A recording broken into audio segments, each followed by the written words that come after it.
morning. Welcome to 49ers in 5, your daily update on everything happening with the team that you need to know. I'm Rob Stats Guerrera. Today is Wednesday, November 15th, 2023. Here's what's happening with your San Francisco 49ers. Now, there's no injury report because the team was off yesterday. But a weird story that was injury-related popped up, but not an injury to a 49ers player. Cowboys linebacker Leighton Vander Esch is going to miss the rest of the season after he sustained an injury against the 49ers in week 5. It happened on a play where he was blocked by Trent Williams, and a lot of Cowboys fans and people that cover the Cowboys are calling the play dirty. I don't understand it. Marcus Mosher of the Locked On Cowboys podcast called it not dirty, but, quote, very unnecessary. I'm sorry. I don't think this is a big deal. I think Cowboys fans are a little crazy in this one. Leighton Vander Esch had a history of neck issues coming out of college. This was a problem for him just because the last play he happened to be in on, he got blocked by Trent Williams into another teammate.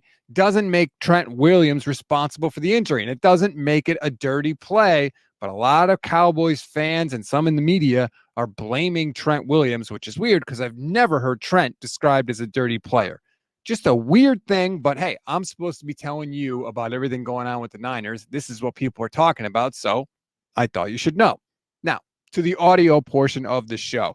2 sound bites from KMBR I want you to hear. First one comes from Jayvon Hargrave on just how the heck we saw that intensity from the 49ers on Sunday. We was a little fed up. We felt it. We just felt it. Yeah. I think that bye was a good time for us just to get away and kind of, get our minds right. But when we got back in the building, everybody just felt it with everybody.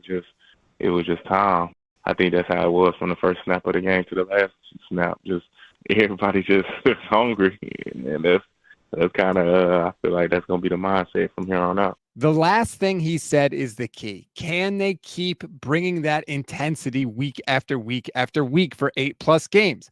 That's going to be the test. If they can, they are not going to lose very many. So how can they make sure that actually happens? Well, former 49ers safety Dante Whitner was also on KMBR earlier this week. He said the addition of Chase Young could help make that happen. Well, you only ascend from here. Remember when Christian McCaffrey came over, the 49ers offense instantly ascended. Everybody got better. And I think that Chase Young is going to do the same thing.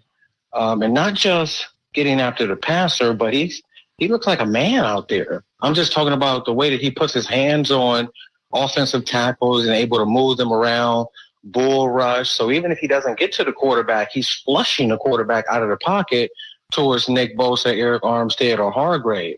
And I think Young will get more and more accustomed to the 49ers defense, and he's going to consistently provide the pressure. And that's why they had those improvements yesterday. If they can continue to do that, the 49ers defense is going to be back number 1 in the NFL.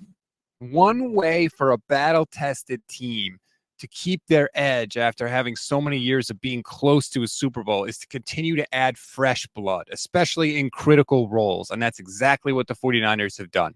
Whether it's been Brock Purdy, whether it's been Hargrave, now it's Chase Young. They have new players at key positions, and I think that's only going to help them when they make this stretch run down the last 8 games of the regular season.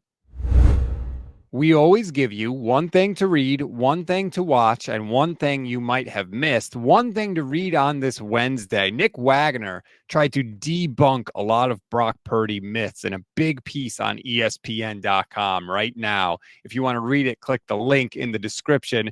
Give you a lot of good talking points for the Brock Purdy haters out there.